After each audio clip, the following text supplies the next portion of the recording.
Greetings, Ibeer. Greetings, Geralt. How might I be of help? So let us What do do you have stuffs on here. offer? And hold on. We could turn around and sell him the sword that he just gave us. That would be rather rude. Probably don't. Whoa, this is worth 900. Wow. Wow. And that's the one that he gave us is only worth 100, comparatively speaking. That's pretty crazy. I mean, this doesn't even look like it's one of our better relic rarity swords, and yet it's worth a ton for some reason. I don't remember what we got this from, but maybe this came from some really special quest. I mean, this one certainly did a lot to make this happen, and we waited a long time for it, so I am still kind of surprised.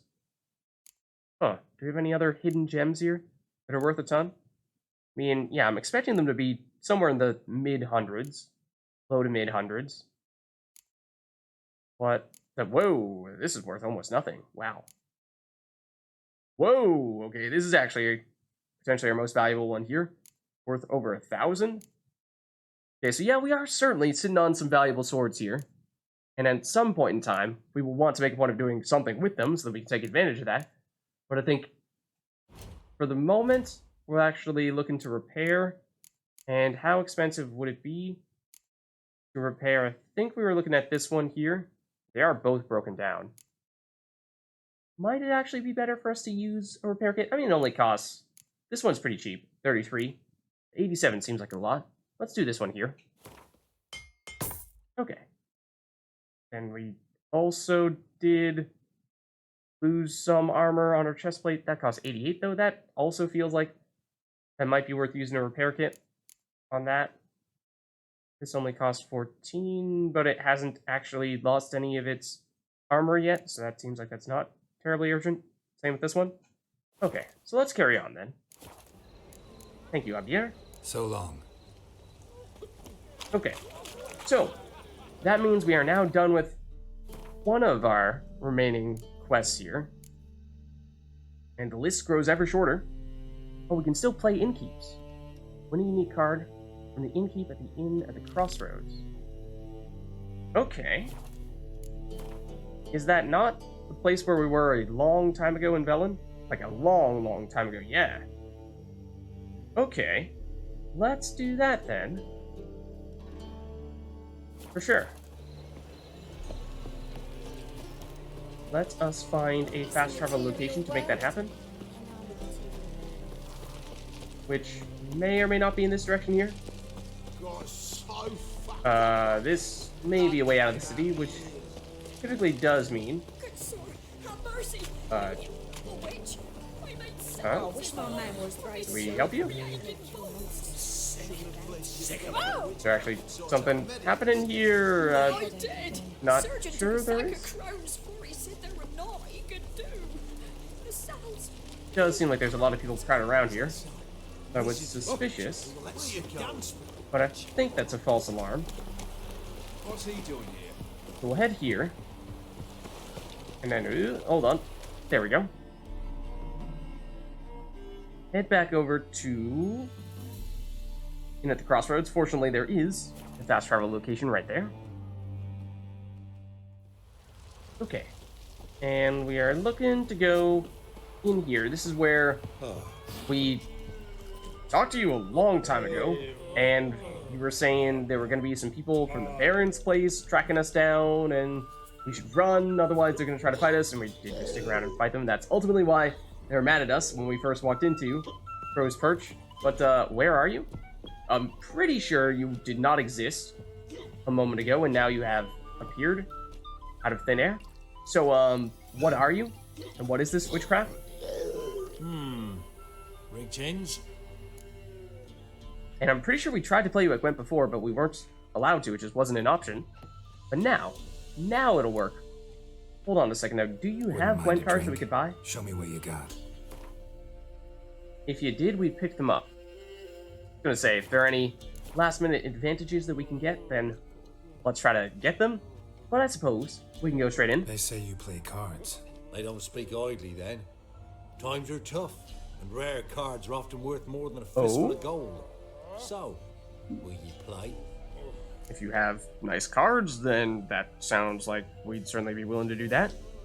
Let's. Okay, so we are on Nilfgaard here for some reason, but I think we probably still want to stick with Northern Realms.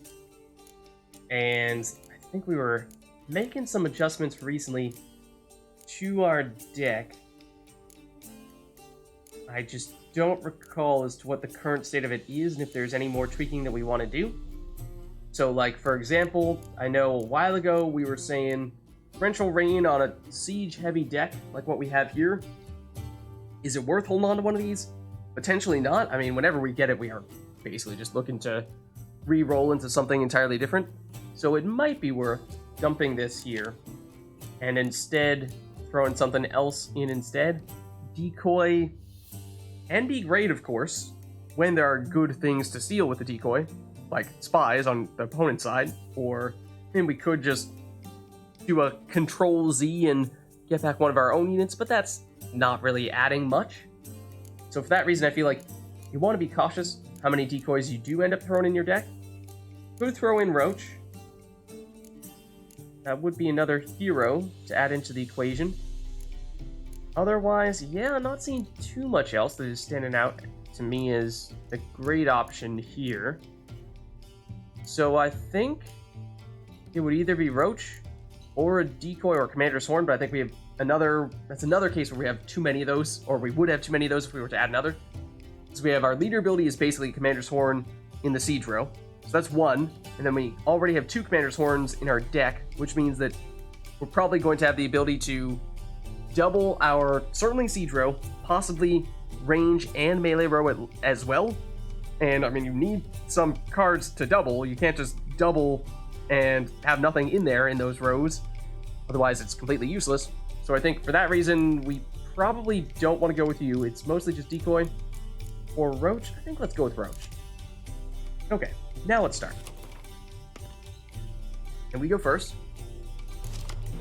And we get a decoy. We get a Scorch. Ooh, okay. We just want to be mindful, if we do hold on to this, of not scorching ourselves, of course. Fighting Frost for the melee nerf. The 2 Commander's Horns here. So this means that we could double every single row. And that may not be relevant because we may not even have any units in every type of row. We have at least some siege, some melee, although this is a spy. So this won't go on our side, but that is good. We are rather light on actual units. We do have some in the siege row, yes, but I think probably not enough to justify having you. Unless we were to, say, swap a Commander's Horn into a siege unit, which would be nice. I'm thinking we do keep the melee nerf because we're going to be playing a spy on the opposing side, and then we can nerf the spy. Or we could destroy the spy with a Scorch. So I like that. I think we get rid of a Commander's Horn, and we get Roach. I think that's a good combo because he is in the melee row, but he's immune to the Biting Frost because he's a hero. And he's also immune to Scorch because he's a hero. So I think that's all a good combination there. Mostly what I'm asking myself is, do we have enough siege units for this to be worthwhile? Or maybe once we play the spy, there's of course the chance we might draw into more. If we win a round, of course, we will draw another card. Could potentially draw into a siege card that way as well. We're still looking at this point, Commander's Horn, that the only thing it could double would be Vesemir, and that's it. Because we already have our leader ability to double the siege row. Playing you on the other side, you aren't affected by a Commander's Horn. So that seems like it's not the best use of a Commander's Horn. So, I mean, it can still be affected, yes, but we just don't really have the cards to make it work. So, I'm hesitant to get rid of it in this case. I think we go with getting rid of the Siege Expert. And in return, we got, what? We got a 5 strength range unit, so a little bit more versatility in that sense, because we did not previously have anything in the range row. But, not sure it's a huge difference maker. It's probably not what we would have preferred there. If we lead off with the Spy, draw more cards, then we have a better sense of what we're working with here. And we get what is functionally a melee Commander's Horn here. And is that the leader ability that allows you to look at our cards? I think it is. Yeah, whatever that means. So, one of the reasons why it was good to play the Spy first as well was because we could proceed to delete it immediately. We could nerf it, and that would, of course, not affect us. So, I'm thinking what we do here, or we could even play Roach, and then, because he's not affected by either of those things, see how our opponent reacts. If they play more in the melee row, we can nerf the melee row. Oh, hold on. Destroy your enemy's strongest close combat units if the combined strength of all his or her close combat units is 10 or more. Okay, probably means we don't want to play any more close combat units. We could also, I mean, no, we're not winning yet. We're down by 1 here. If we were to Scorch, we would now remove this card, which is pretty big. But if we were to use the melee nerf, that would actually lower our opponent a little bit more. So part of me is tempted to go this route here. Let's try this, and then tell you what, if we do this, then that means that because Roach is not affected by Scorch, these are both the highest Scorchable units. So it's going to say Scorch would remove both of them, which is not saying much when they're down to just 1 strength.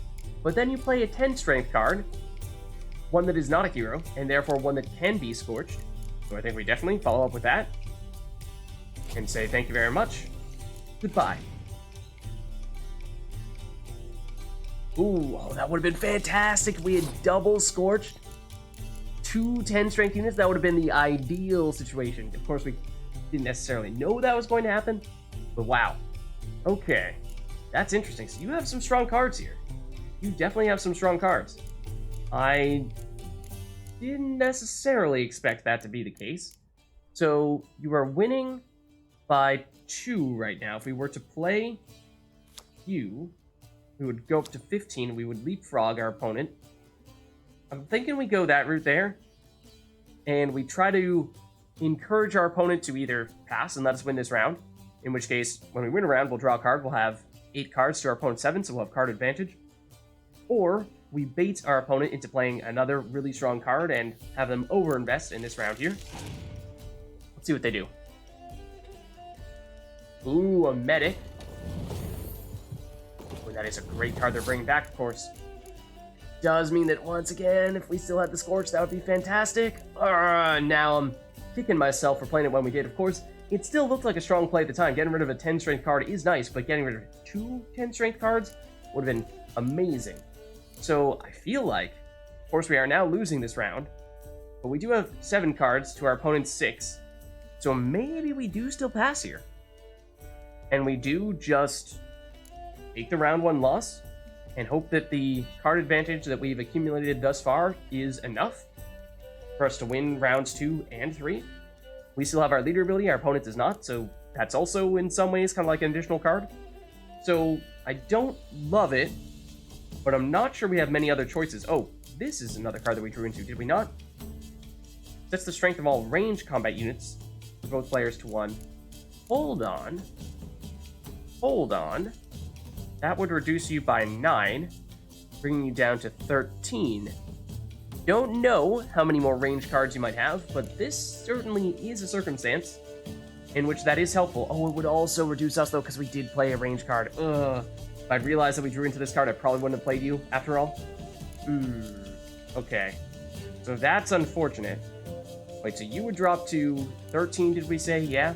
We dropped down to 11, so we would still be losing. It would be closer, but we would still be losing. I feel like, even if that is the case, we could turn around and play one more card of some variety. Probably one of our siege units, in order to take the round if our opponent were to turn around and pass immediately on us doing this. But I think it's more likely that they will try to throw in even more cards. Let's see what they do. They do pass. Okay. So I do think that either means, I mean, we could decoy out and get you back, which is not a huge thing for us to save. I think more likely we are looking at playing, I mean, it can't be Vesemir, because he would get nerfed in the melee row, so he'd be reduced to a 1. That means we'd be at 12, that's not enough. Roach would also get, or rather, Dandelion would also get reduced to 1. he would not double Roach because Roach is a leader, so he's unaffected by that. So that also doesn't work. So I don't love it. I thought that maybe it'd still be okay for us to have a guaranteed round 1 victory here, because although that does mean we will have played more cards than our opponent, we will draw 1 card when we win this round, and like I said, we do still have our leader ability, whereas our opponent does not. So in some ways, it's like we still do have some card advantage here. Of course, we want to save our siege units so that we can take advantage of doubling the siege row. So this is mixed feelings about it, but I think we still go for it and take the victory for round 1 here. But yeah, definitely a stronger deck than I was expecting for our opponent to have here. We drew into, well, not a great card here, the Blue Stripes Commando. It is in the melee row, and we do now have a decent amount of melee row cards, so we can double them with Dandelion here. So that's not bad. My question then would be, do we do this now? Or do we try to wait? Well, tell you what. Actually, I think we do immediately pass. The reason for us doing that is because then our opponent needs to play 1 card at least to take this round here. They could proceed to play a spy, in which case we would love to have our decoy ready and available to swipe that spy. But, we could deliberately, tell you what I want to do is I want us to pass really early and make it so that our opponent has to invest cards in order to win this round, but that that we'll have enough cards remaining that we can still go into round 3 with some kind of advantage. I don't want to immediately pass in case they do just take that as an opportunity to play a spy, because we have this decoy, and that is largely what this is here for. So let's lead off with the Commander's Horn. Doesn't matter where we put this, because I'm actually not going to play any cards in whatever row this is. This is basically just a way to bide our time, because this card is doing nothing for us. We already have a way to double the melee row with Dandelion. We have our leader ability to double the siege row. And it's just looking to see if our opponent would play any spies so that we could turn around and swipe it. Would still do this and force our opponent to play another card. Still might not be a bad idea. And then next round we will double with Dandelion plus Vesemir. I think let's try that. I think we still try that, because it does give us somewhat sizable lead here when our opponent does Scorch Face. That's, in some ways, that's good to get rid of that now. So I think, again, we could play melee cards now, but I don't think that's a great idea. So let's pass here. Unfortunately, it does mean that our opponent can just pass immediately. They don't need to play any additional cards. I mean, if they have a spy, they would play it now, but they don't have any. So that means we're going into round 3, 4 cards apiece, but we have our leader ability, our opponent does not. We have a decoy that may or may not be terribly helpful. Oh, that's big. Oh, that is not only a 10 strength hero, it also is a medic, so it can bring someone back. But normally bringing back a spy would be a good idea, right? Get to draw more cards. That's a big deal. Except we can seal it. So that was the moment we were waiting for. So I think on net, we probably did still come ahead there. Oh, you have more medics, though. You have a very strong deck here. And that is not a good card for you to bring back, because if our melee row has 10 or more strength, then you destroyed the highest card there. And we were going to go Dandelion plus Vesemir. Dandelion would double Vesemir, bringing him up to 12, so he would get destroyed in that case. So, I mean, we can try going with Siggy and see what we draw into, just in case there's some way for us to mess with that. Oh, we drew into another spy. Okay. Maybe there's a chance then. Maybe there's still a chance. We would also love a melee nerf at this point in time, because you have so much in the melee row, yes, but we have already played our melee nerf. We're just going to play spy after spy and see what we come up with here. Now you're going to double melee row, and you have enough going on there that is going to hurt. We did draw into a bit of siege, which is very useful, because we do have our leader ability to double that row. But the other stuff is looking quite problematic. So I think, right now, you have the highest units. So if you do have a Scorch as one of your few remaining cards, then we are safe to play something like Vesemir or even some of our trebuchets.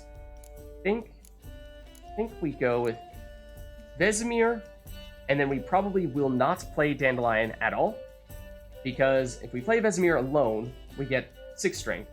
If we play Dandelion alone, we get 2 strength. If we play Dandelion plus Vesemir, Vesemir gets destroyed by this card here, and then we only have 2 strength. The best possible way to set up our melee row is to go with just Vesemir. But will that be enough? I'm not sure it will be. Depends what you have remaining here, and it's not looking good. It's not looking good. Wow. Okay, so no Dandelion. Just remember, no Dandelion. It's going to come down to exactly how much are we going to get out of our siege row, but given how, sure we're doubling it, yes, but you've also doubled your melee row, I'm not sure we're going to be able to keep up here. I don't think we will. Play all these guys. Our opponent has chosen to pass, so the last card might have been a Scorch. Now we double. We're up to 36, but I don't think it's going to be enough. We'll play you. Brings us to 41, and we could play Dandelion, yes, but in doing so, we would double Vesemir, which would, of course, in theory, make us stronger, but it would also destroy Vesemir in the process, so unfortunately, I think we have truly lost this one. Didn't see it coming. Didn't see it coming. Oh, damn.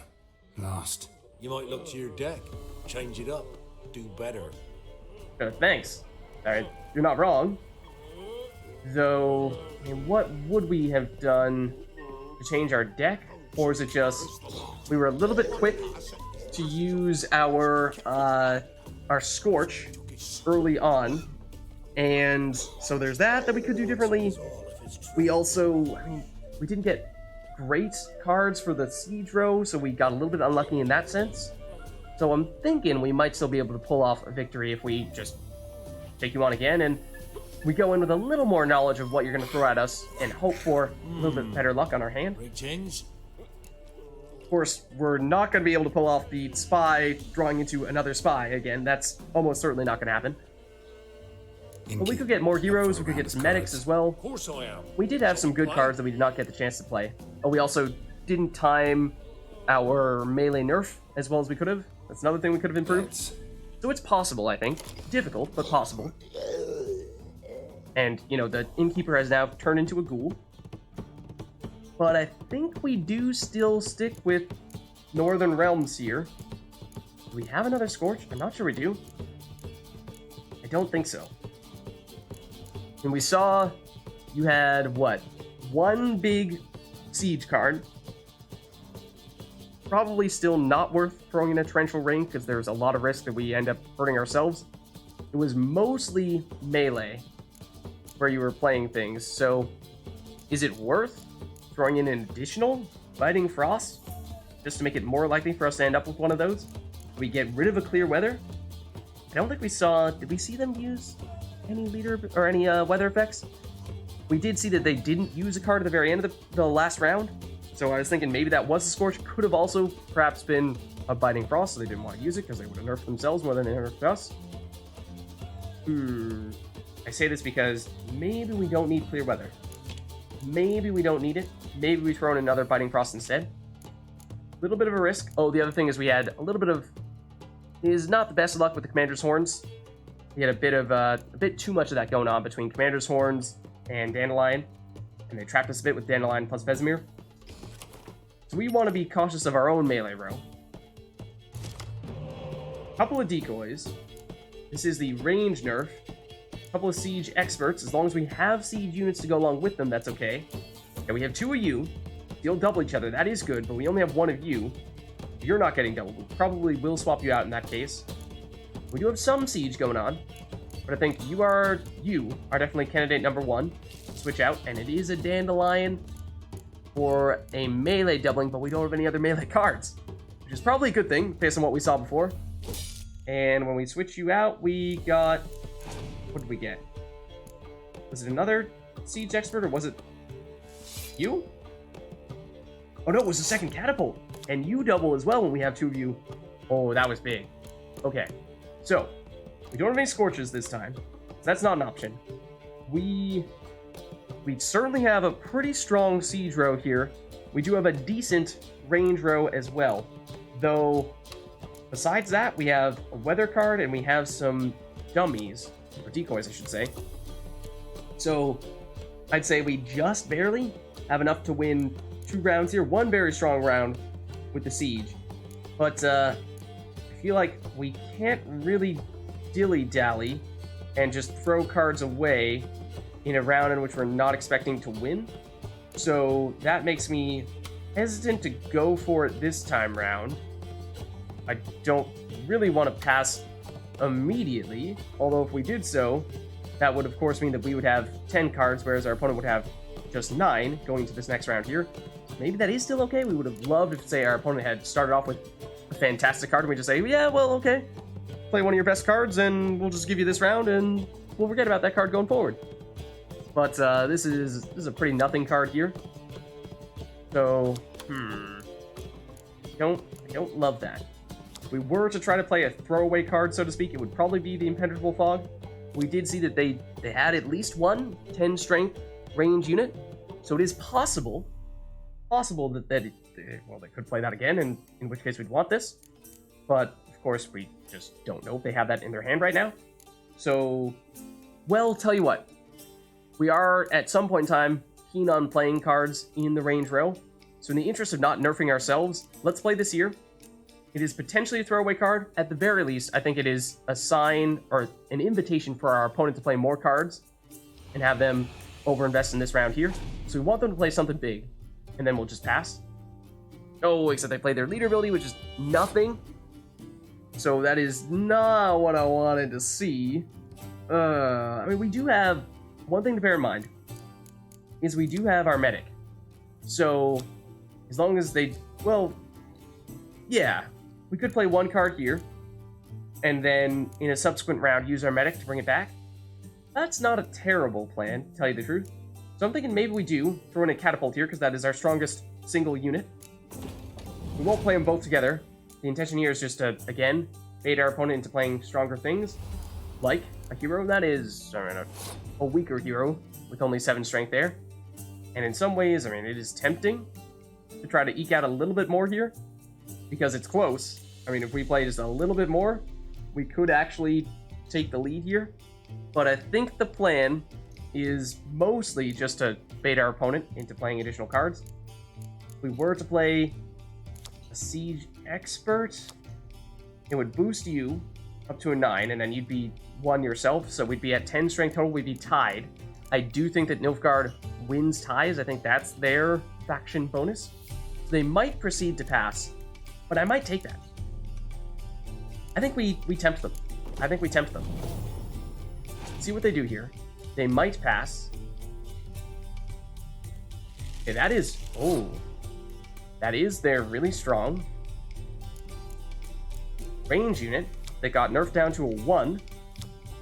So, do we go for it? Do we go for it in this round here? We do have some decoys. That's another thing to bear in mind is, of course, we would like to save these, or if our opponent has any spies so we can steal them. We don't necessarily know if that's going to happen. So, if it doesn't, then we have 2 dead cards here, and that hurts. So I think that gives us, if nothing else, a little bit of confidence that if we do feel like we overinvested in this round, then we could undo that a bit with a decoy or 2, and also have our medic to fall back on. So this has us take the lead now. Zoltan has you take the lead. So what we could do is we could decoy to get back our catapult.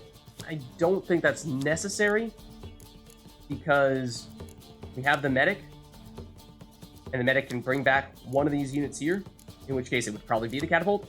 We could use the decoy to bring back you 2 as well and just end up with investing 0 strength in this round. And then we would, at that point, definitely have card advantage going into subsequent rounds. Yes. Have we baited them into playing any of a number of good cards here? At least 1, sort of 2. Maybe that's good enough? I'm curious to see if we do go this route here, Will they immediately pass and take the hint that, hey, we're handing you this round? Or will they proceed to play even more cards when they've basically already won? I don't know. Let's do this here. And this will reduce our score by what? 3? Because it'll get rid of one of you, and you have 2 strength by yourself, but you're also boosting... Oh no, you're boosting 2 other people, so we'll reduce us by 4. So we drop down to 10, which means if our opponent did immediately pass, we could still throw down a catapult and take this round here. So I think we have an interesting amount of flexibility here, where we can adapt to the situation depending on what our opponent does to respond to this. They play more. Okay. And those units do get doubled when you play 2 of them together. So they weren't great by themselves, but they're something when you play them together. So I think let us continue, in that case, to remove our cards here. And we are betting on our opponent not having any spies, but we're hoping they continue to play more cards here. Now they pass. Okay, so that's understandable, yes. But it does mean that we can bring you back with our medic. And once we do that, we have all of our starting units. So there's little downside to what we've done here, besides, of course, giving our opponent a round, but we take card advantage, and we did lose out on the opportunity to steal a spy if they have one. We don't know if they do. Okay, they do have a medic. We did see that last time. Who they bring back? Oh, it is this guy as well. That's a pretty nasty combo. Pretty nasty combo there. So, I feel like it is likely that what they will do here is they may play one more card, but they may pass quite soon. And basically just say, hey, I got 20 strength by playing one card.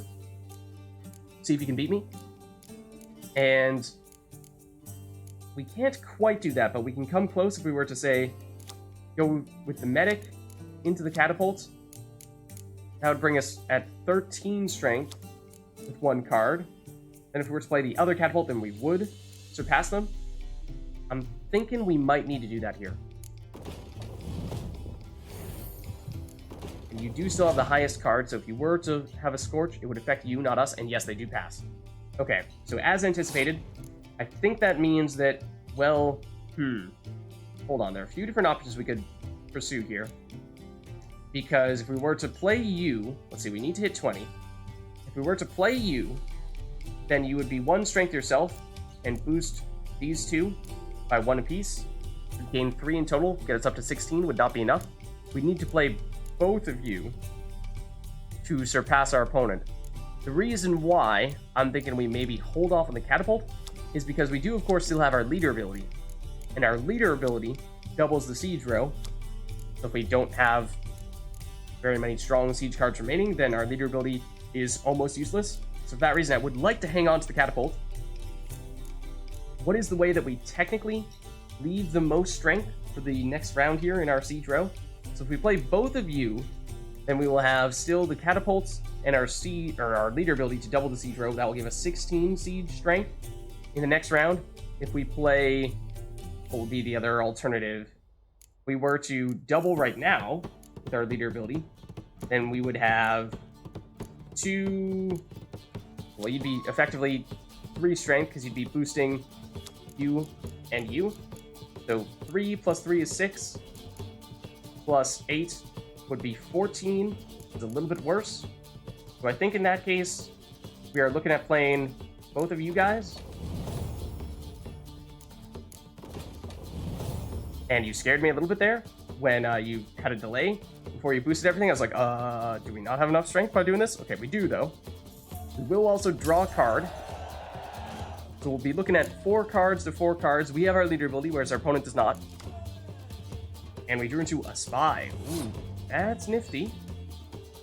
That is nifty. We do go first, which is a little bit of a risk here because that does mean that if our opponent has any Scorches, this is a very easy time for them to use one.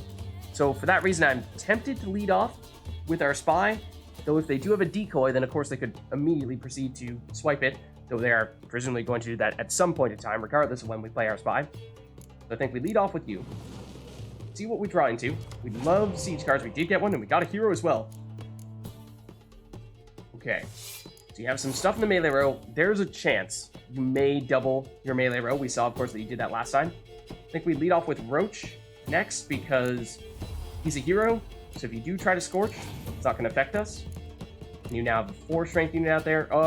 15 strength unit out there. That is a hero, of course, so you're immune to Scorches, but that is intimidating. So I just want to be wary of, yeah, any other card we play here would become the highest non-hero unit. So a Scorch would delete it. Only way we could delay that for one more turn would be if we were to play our leader ability now. So I think we do that. And we hope you play something 5 strength or higher. Actually, that would double your melee row there. So that means that now you are at 6 strength apiece. So you are now the highest non-hero unit, so they would be the Scorch targets. That means that at least playing one of you is safe. And if your last card is a Scorch, then you will not play it and you will pass. Oh, you have Geralt? What? How dare you play that card against us? I object. Okay, so they have 46 strength. Can we catch them? It's going to be close, but I think it's possible. Because you two will double each other. That brings us all the way up to 30 already. And we have these two, which will both get doubled in the siege row, because we have our leader ability going, and that brings us quite close. And this last one here will do it. So, man, difficult opponent for sure. But there you have it. Second time round, we take him down. Must admit, I scoffed and lost. Well, stupidity's got its price. My prize card's yours. Okay. What is that prize card? Menno Shoehorn? Sure. See what it's all about. 25 experience as well. Thought this was... I was gonna say, yeah, the last innkeeper around here. Okay. So... I think it was a Nilfgaardian card, right? And it's you. Oh, it was... Yeah, that amazing card. The 10 strength medic hero. So that's a big one for Nilfgaard for sure. That would absolutely be one we'd want to add to the deck. So I think, why don't we just throw it in before we forget about him?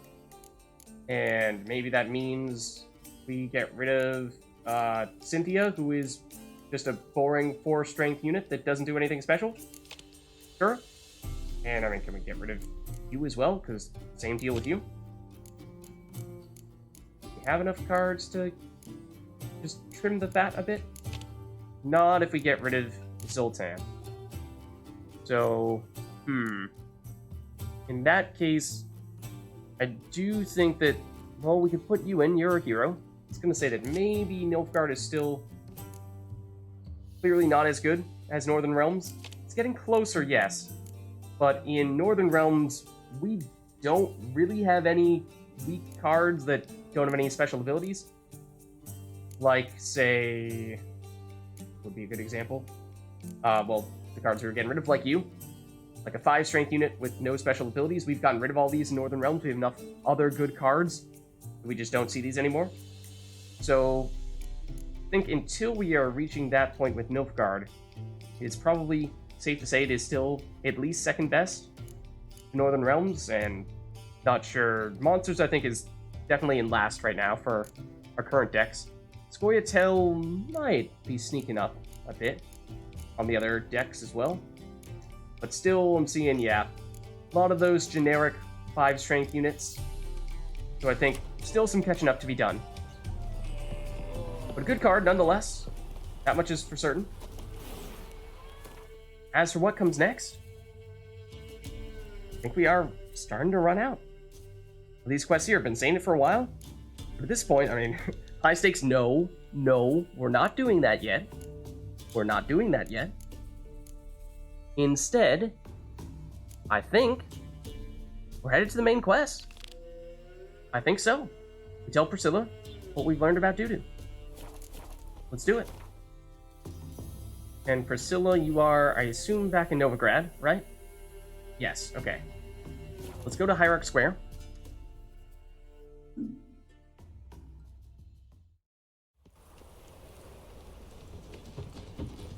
Okay. So, Priscilla, I believe you are usually in this establishment over here. Let's just ignore the fact that you choose not to go to the inn that Zoltan and Dandelion are in charge of. you know, we'll try not to take it personally. But, are you... You're supposedly here. Are you above this? Below this? I think you might be on the second floor. I think that's where we find you. Unless you're, you know, trying to hide from us. On this floor? Yes. Seems so. Through this door? No. Leads us outside. Here. Here we go. Oh, hold on, hold on. 1 second. Dumplings! You were hogging all the dumplings? There's loot here? Letter to Dandelion. Oh? My dearest Dandelion, since you told me of your plan to rob the city's kings of crime, I can think of nothing else. Several times I've wished to talk to you, to drive this mad notion from your head, but you are never at the Rosemary and Thyme when I visit. I mean, well, it would help if you were, say, at the Rosemary and Thyme and not here. I hope the lesser evil is true, and you are busy preparing for the heist, and not avoiding me. Right, certainly the lesser of the two evils. I want to believe, that this entire matter is about something more than mere gold and midlife hunger for adventure, but either way, I would much prefer to cheat if you were to abandon it. Surely, you can find another way to solve your old friend's problem. We both know quite a few folk in Novigrad, many of whom owe us favors. Perhaps it's time to call them in? Think it over, before you get in too deep. It might be too late. Also, we did purchase some of those maps, I think they were, from one of the recent shopkeepers. So let's check these out. Might actually find that these could give us some additional quests that could be within the right level range for us. The writing on the map is smeared with dried blood. Cannot be read. Addendum. Map ain't worth anything. Only thing I found were some griffin symbols scratched on the walls. You can see we're not going to get anything worth near enough to pay back the debts that dandy doctor wrapped up with us. Good thing he's warm food now. But maybe it would be worthwhile to loot that tomb under Crookback Hills. I think we've been there already. I doubt our doctor friend would have wasted his time just running around looking for primitive drawings.